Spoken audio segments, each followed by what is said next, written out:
أعوذ بالله من الشيطان الرجيم. بسم الله الرحمن الرحيم.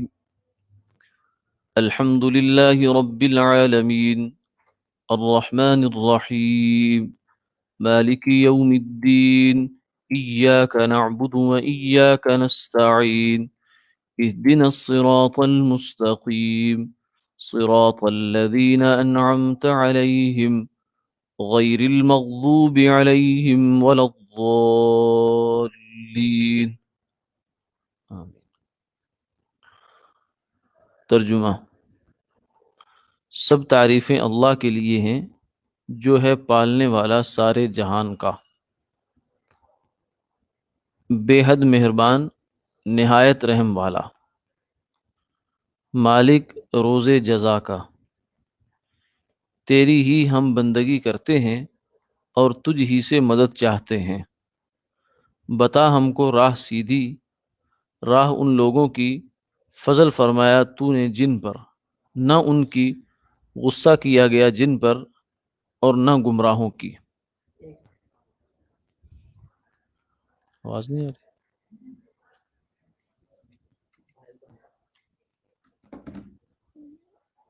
ادھر سے تو آواز آئی ہے مجھے۔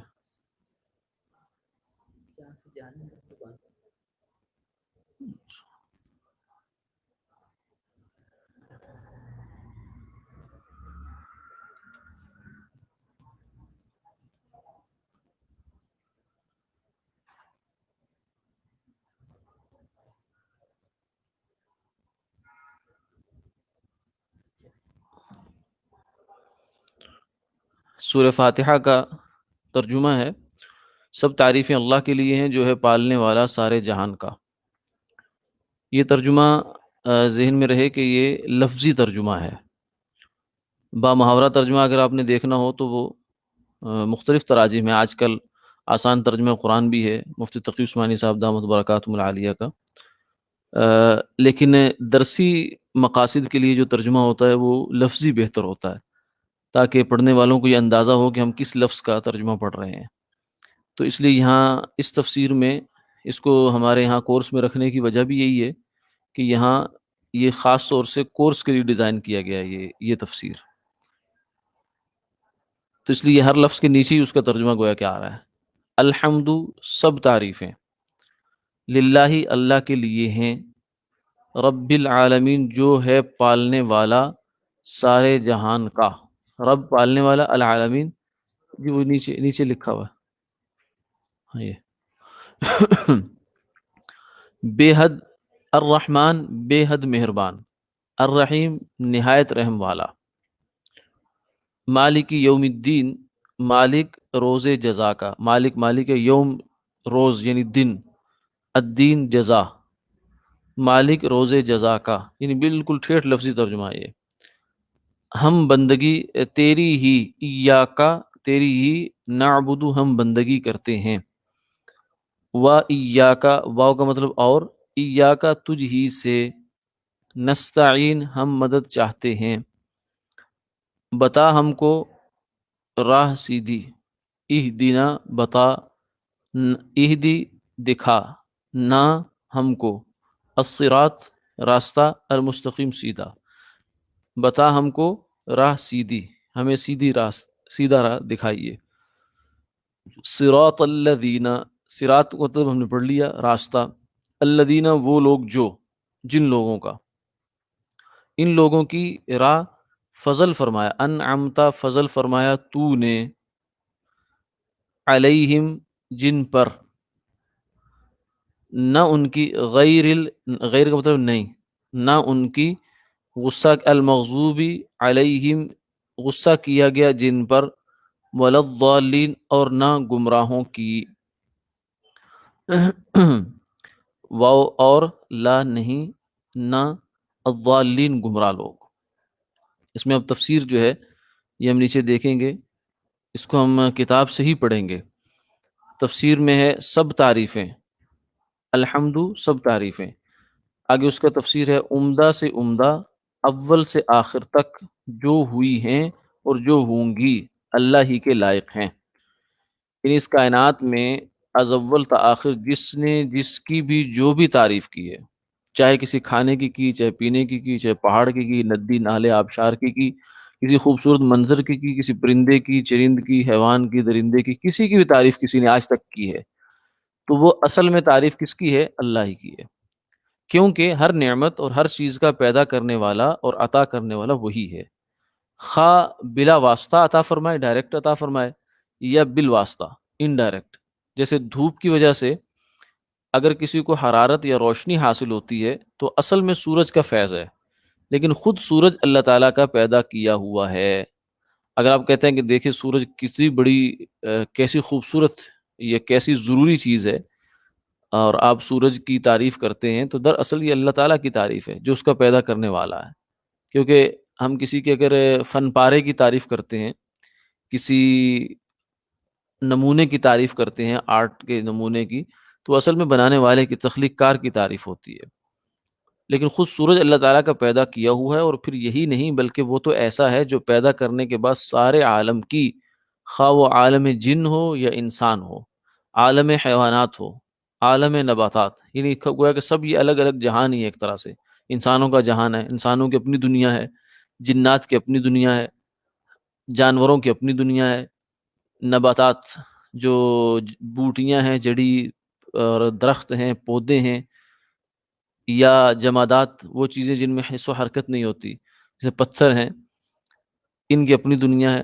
پھر یہ دنیا، عالم دنیا ہو یا عالم آخرت، سب جہانوں کی پرورش کرنے والا ہے، یعنی اس نے صرف بنا کر نہیں چھوڑ دیا۔ جیسے ہمارے مینوفیکچرنگ ہوتی ہے تو اس میں بنانے والے نے گاڑی بنا دی، بنانے کے بعد اب آگے اس کو سنبھالنا جو ہے نا، وہ اس کا کام ہے، جو اس کو ڈرائیو کر رہا ہے، جو اس کو دیکھ رہا ہے، جو اس کا اونر ہے۔ لیکن اللہ تعالیٰ نے اس کائنات کو بنایا بھی ہے، اور اس بنانے کے بعد اس کو پرورش بھی کر رہا ہے، یعنی ہر لمحہ، ہر لحظہ، ہر چیز کو اس کی ضرورت مہیا کرنا، اس کو زندہ رہنے کے لیے جو چاہیے، اس کو باقی رہنے کے لیے جو چیز چاہیے۔ پتھر، پتھر اور حیوانات، عالم جمادات پتھر، ہر جی نہیں، حیوان تو پیچھے آ گیا نا۔ جماد اس چیز کو کہتے ہیں جس میں حرکت نہیں ہوتی، جو خود حرکت نہیں کر سکتا۔ جی لوہا، تانبا وغیرہ سب اس میں آ جائے گی، پانی بھی اسی میں آ جائے گا۔ اور اس سب جہانوں کی اللہ پرورش کرنے والے ہیں کہ ہر ہر فرد اور ہر نوع، یعنی حیوان ایک پوری یوں سمجھیے کہ ایک فیملی ہے، اس کے اندر پھر آگے بیل ہے، گائے ہے، وہ ایک فیملی، چھوٹی فیملی ہے، سب فیملی ہے۔ پھر اس کے اندر نیچے پھر یہ والی گائے، یہ والا بیل، یہ شیر، یہ چیتا۔ اب ہر جو جانور ہے اس کی پرورش، ہر انسان کی، ہر درخت کی، ہر پتے کی، ہر پتھر کی، ہر فرد اور نوع کی درجہ بدرجہ تمام ضروریات پوری کر کے اس کو کمال تک پہنچاتا ہے۔ ایک بیج کو وہ کومپل بناتا ہے، کومپل کے بعد تنا بناتا ہے، تنے کے بعد ٹہنیاں لگاتا ہے، ٹہنیوں کے بعد پھر اس کے اوپر پھول لگاتا ہے، پھر پھل لگاتا ہے، حتیٰ کہ وہ دوبارہ بیج تک پہنچ جاتا ہے۔ بیج کا سفر بیج تک دوبارہ پہنچتا ہے، تو یہ گویا کہ اس کا کمال تک پہنچ جانا ہے۔ تو ہر فرد کو اور ہر نوع کو درجہ بدرجہ تمام ضروریات پوری کر کے اس کو کمال تک پہنچاتا ہے، تاکہ انسان ان میں غور و فکر بھی کر سکے اور ان سے نفع بھی اٹھا سکے، اور اپنی غرض تخلیق یعنی عبادت کو پورا کر سکے۔ کیونکہ انسان کی اصل میں مقصد تخلیق کیا ہے؟ اللہ کی عبادت۔ وما خلقت الجن والانس الا لیعبدون، جو کہ اللہ تعالیٰ کی عبادت کی تعریف یہاں آگے، یہ ڈیفینیشن ہے عبادت کی، جو کہ سے آگے جو ہے نا سطر نمبر 1 2 3 4 5 6 چھٹی سطر میں، یہاں سے آگے عبادت کی ڈیفینیشن ہے۔ عبادت کیا ہے؟ اللہ تعالیٰ کی انتہائی عظمت کو پیش نظر رکھ کے اس کے سامنے انتہائی درجے کی عاجزی اور تذلل اختیار کرنے کو عبادت کہتے ہیں۔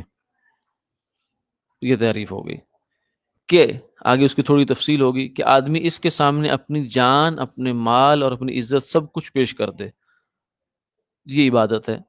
تو یہ انسان کی تخلیق کا مقصد ہے۔ آگے اسی کا آئے گی ایاک نعبد میں دوبارہ اس کا تذکرہ آئے گا۔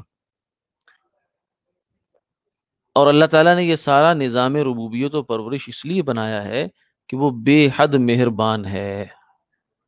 یہ گویا کہ الحمدللہ رب العالمین، اس کا اگلی آیت اسی کا جواب ہے کہ کیوں ایسا کر رہے ہیں اللہ تعالیٰ، کہ یہ ان کی رحمت کا تقاضا ہے۔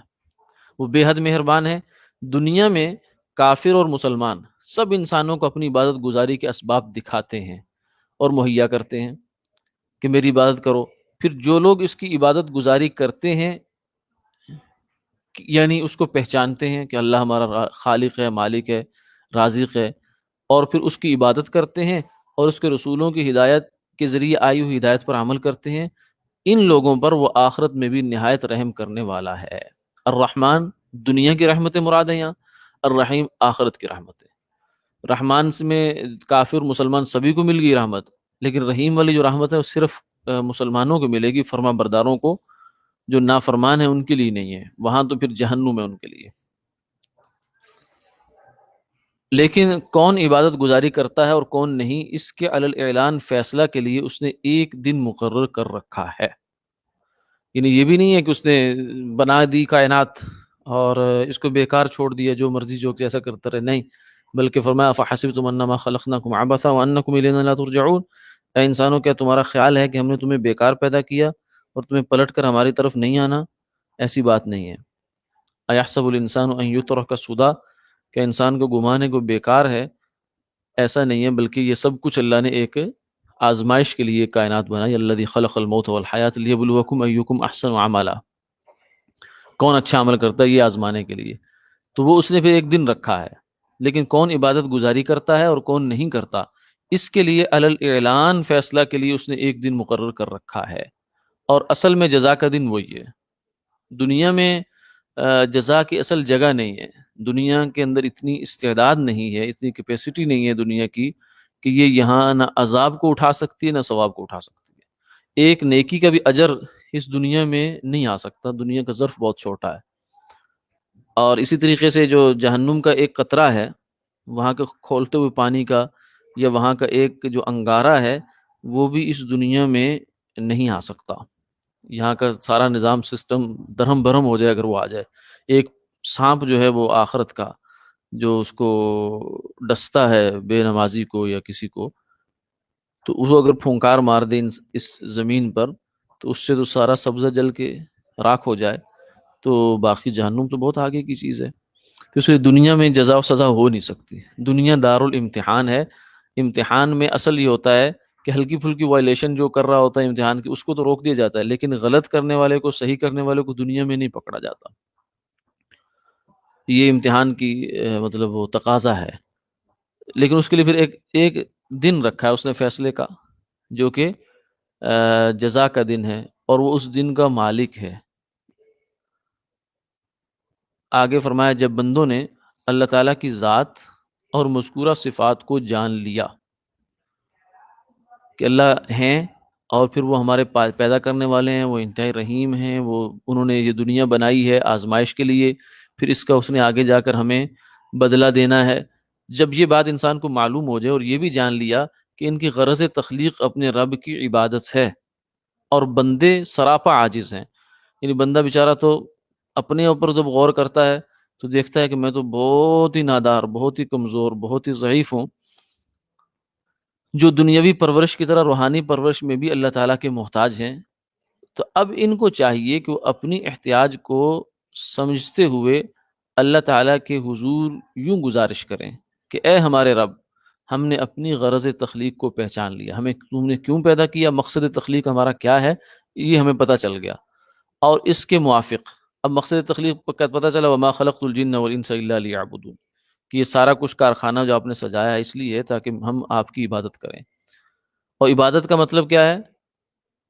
نماز، روزہ، حج، زکوٰۃ، جہاد، اس طرح کی یہ جو چیزیں ہیں یہ اللہ تعالیٰ کی عبادت ہیں۔ اس کے علاوہ باقی زندگی جو ہے اس میں ہماری ضروریات ہیں۔ یہاں ایک بات یہ ذہن میں رکھنی چاہیے کہ کچھ لوگ عبادت کا مفہوم یہ بناتے ہیں کہ جو کام بھی اللہ کو راضی کرنے کے لیے کیا جائے وہ عبادت۔ یہ بات مجازن تو ٹھیک ہے کسی حد تک، لیکن حقیقت میں صحیح نہیں ہے۔ حقیقت حال یہ ہے کہ عبادت ایک خاص دائرہ کار رکھتی ہے، خاص مفہوم رکھتی ہے۔ جو انسان کا مقصد تخلیق ہے وہ خاص ہے، یعنی اللہ تعالیٰ کی پوجا پاٹ، یوں سمجھ لیں آپ اس کو، اگر ہندی زبان میں ہم کہیں تو پوجا پاٹ جو اللہ تعالیٰ کی، یہ اللہ کی عبادت ہے۔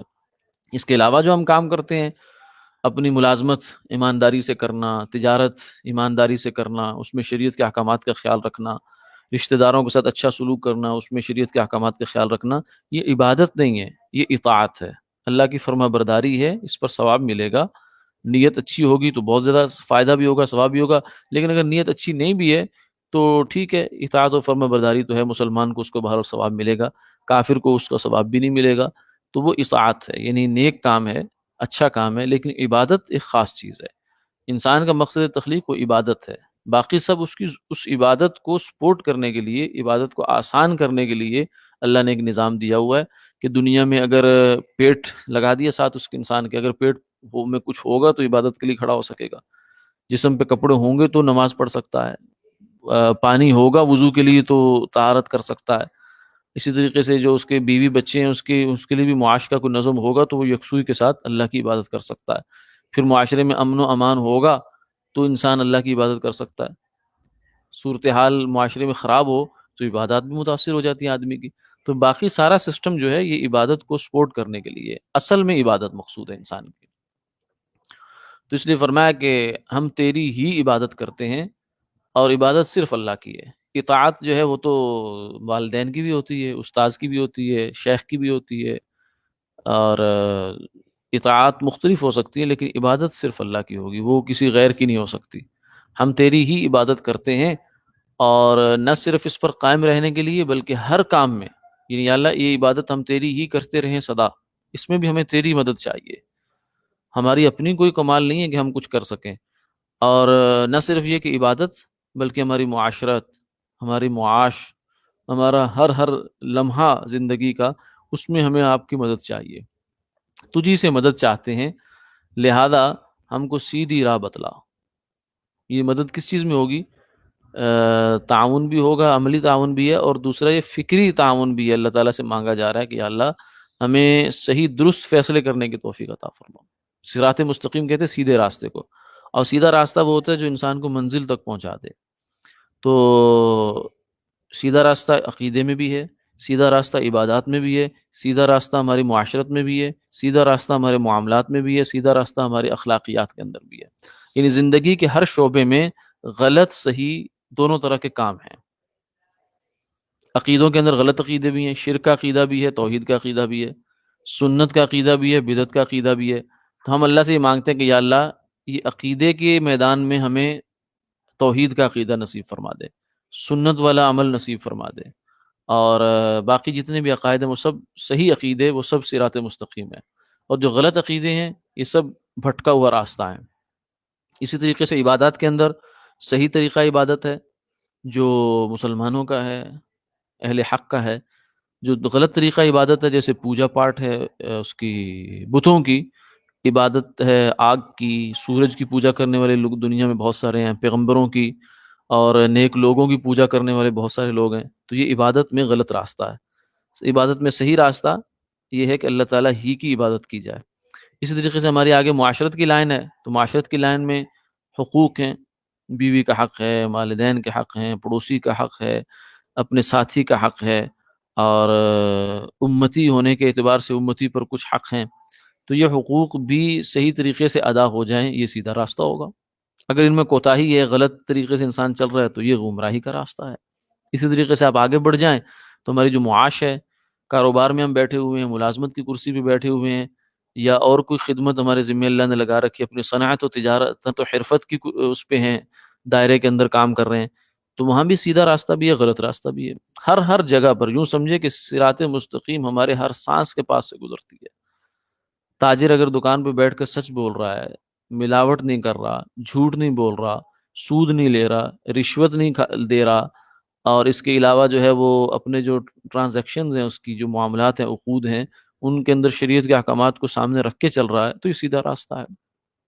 تو سیدھا اس لیے فرمایا نا کہ تسبیح و سجادہ و دلق نیز، طریقت بجز خدمت خلق نیز، یعنی صرف صراط مستقیم مسجد کے اندر نہیں ہے، مسجد تو ہے ہی ہے، وہ عبادت کی جگہ ہے ہماری، اس کے علاوہ بازار میں ہمارے ہاں سیدھا راستہ موجود ہے، ملازمت کے ہاں ہمارا سیدھا راستہ موجود ہے، وہاں انسان وقت پورا دینے والا ہو، خیانت نہ کرے، اور رشوت نہ کھائے، اور اس طریقے سے اپنے اختیارات کا ناجائز استعمال نہ کرے، سنت و حرفت میں یہ ہے کہ جس چیز کا اس نے آرڈر آیا ہے، کمٹمنٹ کی ہے، اس پہ پورا اترے اور وعدہ خلافی نہ کرے۔ اس قسم کی ہر شعبے میں زندگی کے ہمارے لیے احکامات اور سیدھا راستہ موجود ہے۔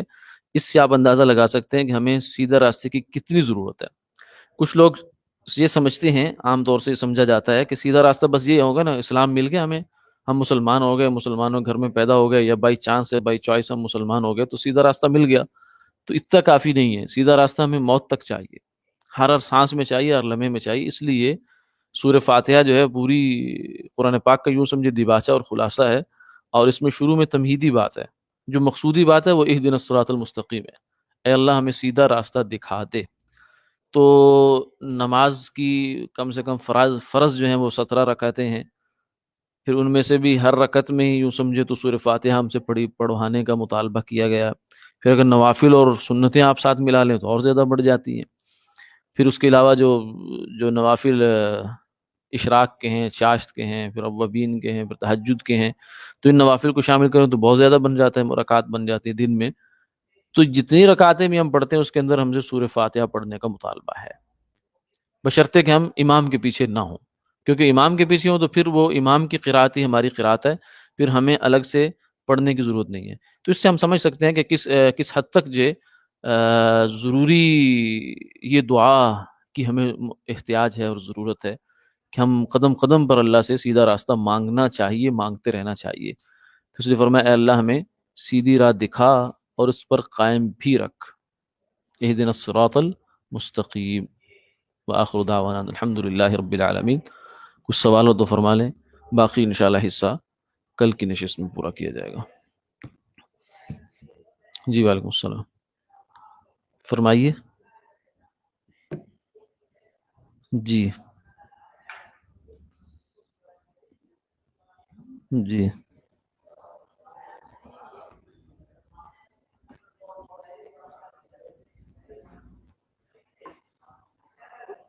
ابھی ذہن میں نہیں ہے میرے، ہوگی تو صحیح کوئی نہ کوئی۔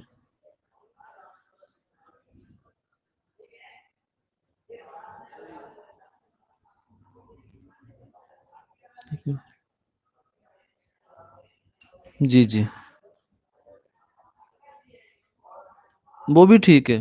ہدایت جو ہے نا، ہدایت کے کئی معنی ہوتے ہیں۔ ایک ہوتا ہے راستہ دکھا دینا، ٹھیک ہے، اور ایک ہوتا ہے راستہ بتا دینا۔ جیسے آپ کسی بندے سے پوچھتے ہیں نا کہ میں نے مثلا پہنچنا ہے، ٹھوکر جانا ہے، یا کسی جگہ پہ میں نے جانا ہے، لاہور میں اگر ہیں، تو وہ آپ کو بتاتا ہے کہ یہ یہاں سے رائٹ پھر لیفٹ، پھر رائٹ پھر لیفٹ، یہ بتانا ہوتا ہے۔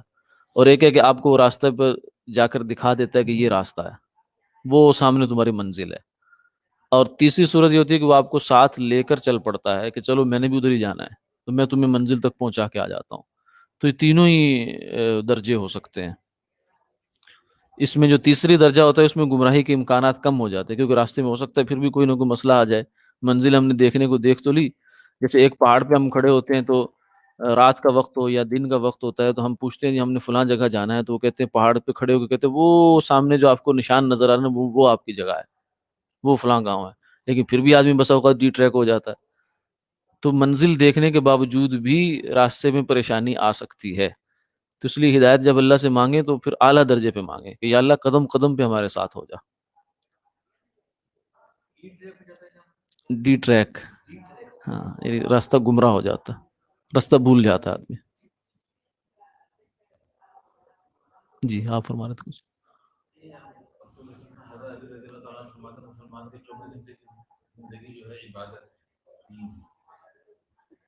ہاں، ایک سوال یہ آیا ہے کہ حضرت علی رضی اللہ عنہ فرماتے ہیں کہ مسلمان کی 24 گھنٹے کی زندگی عبادت ہے یا دین ہے۔ وہ میں نے تھوڑا سا مختصراً اس کی طرف اشارہ کیا تھا، یہ مجازن کہا جاتا ہے۔ مجازن کا مطلب یہ ہوتا ہے کہ عبادت کا مطلب گویا یوں سمجھ لیں، عبادت کے دو مطلب ہیں۔ ایک عبادت کا مطلب ہے ہر وہ کام جس سے اللہ راضی ہوتا ہے۔ اس لحاظ سے دیکھا جائے تو ساری زندگی مسلمان کی عبادت ہونی چاہیے، یعنی وہ ایسی گزرنی چاہیے کہ اللہ اس سے راضی ہو۔ اور دوسرا عبادت کا مطلب یہ ہوتا ہے کہ وہ خاص طریقہ پوجا کا، اللہ کی پرستش کا۔ تو اس لحاظ سے دیکھا جائے تو عبادت پھر اسپیسیفک خاص قسم کا ایک دائرہ رکھتی ہے۔ وہ جو نماز، روزہ، حج، زکوٰۃ، یہ جو عبادات کے ہمارا چیپٹر ہوتا ہے، دین کے 5 چیپٹر ہیں ہمارے، بڑے بڑے موضوعات ہیں۔ عقائد ہیں، عبادات ہیں، معاملات ہیں، معاشرت ہے اور اخلاق ہے۔ تو اس میں سے ایک جو حصہ ہے وہ عبادات کا کہلاتا ہے، جس میں نماز، اس کے آگے 5 چیزیں، اس میں نماز، روزہ، حج، زکوٰۃ اور جہاد، یہ عبادات بن جاتی ہیں۔ جی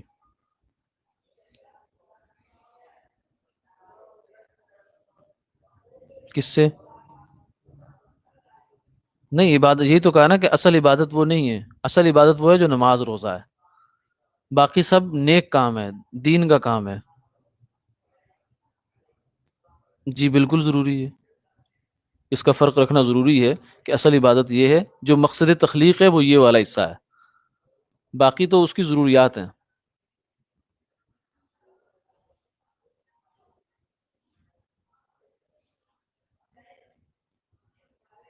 نہیں یہ کوئی ہماری تو کوئی ایسی تحقیق نہیں ہے، لیکن اگر ہو بھی تو اس کا مطلب یہ ہے۔ ٹھیک ہے، السلام علیکم۔